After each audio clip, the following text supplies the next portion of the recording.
Hello guys, আসসালামু আলাইকুম। আজকে আমরা চলে এসেছি ঝিনাইদহ সরকারি কেশবচন্দ্র কলেজে।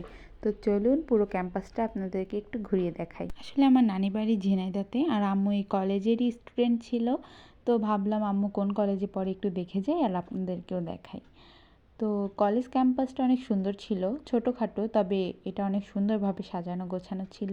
আর বিল্ডিংগুলো অনেক সুন্দর ছিল, প্রতিটা ডিপার্টমেন্টের জন্য আলাদা আলাদা বিল্ডিং ছিল। এই বিল্ডিংটা আমার বেশি পছন্দ হয়েছে। দেখেন বিল্ডিংগুলো কত সুন্দরভাবে সাজানো, ফুল গাছ আছে এখানে।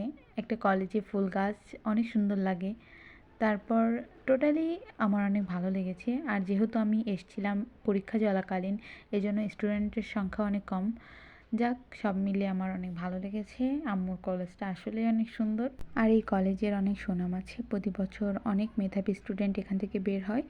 তো আমার সব কিছু অনেক ভালো লেগেছে, আপনাদের সাথে শেয়ার করেও ভালো লাগলো। এখানে সাংস্কৃতিক অনুষ্ঠানও হয়ে থাকে। তো আজকের মতো এখানে শেষ করছি। আল্লাহ হাফেজ।